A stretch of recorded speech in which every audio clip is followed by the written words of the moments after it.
और जब बाकी के लोग यहाँ पर आते हैं तो देख पाते हैं कि लॉरा की फ्रेंड्स यहाँ पर बिना कपड़ों के पड़ी हैं, जिनके सिर के बाल भी उतार दिए गए हैं और उनकी मौत हो चुकी है। वहीं दूसरी तरफ हम जीन को देखते हैं, जो कि अपनी अगली बोतल को भर रहा था। मतलब अब उसने टोटल 3 लड़कियों की खुशबू से 3 परफ्यूम बना लिए थे और अब ये बात यहाँ के कोर्ट तक भी पहुंच चुकी है और सभी शहर के अमीर लोग और बड़े लोग ये डिसाइड करते हैं कि जल्द से जल्द उस कातिल को पकड़ना होगा, नहीं तो यूं ही लाशें मार्केट में मिलती रहेंगी, लड़कियां यूं ही बिना कपड़ों के मारी हुई पाई जाएंगी। इसलिए पूरे शहर की पुलिस अलर्ट हो गई थी। वहीं दूसरी तरफ जीन एक के बाद एक औरतों को परफ्यूम बनाने के लिए जान से मार रहा था और फिर अगले दिन शहर के लोगों को नंगी पड़ी लाशें मिलती थी और ऐसा करते करते अब उसने 11 बॉटल्स तैयार करनी होती है और अब सिर्फ जरूरत थी लास्ट 12वीं खुशबू की, जिसकी मदद से वो एक विचित्र परफ्यूम बना सकता है।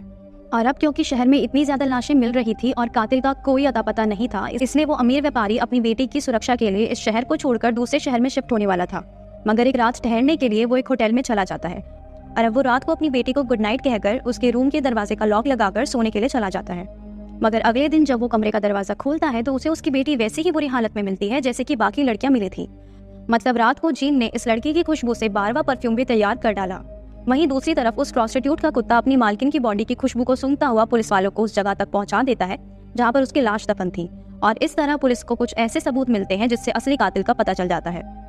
अब पुलिस जीन को पकड़ लेती है, साथ ही उसने सभी 12 खुशबुओं को मिलाकर वो बेमिसाल परफ्यूम बना लिया था जिसे बनाने का इसका एकमात्र मकसद था। अब जब जीन से पूछा जाता है कि आखिर उसने ऐसा क्यों किया, तो जीन का कहना था कि मुझे उसकी जरूरत थी और वो क्या जरूरत थी वो किसी को नहीं पता चला।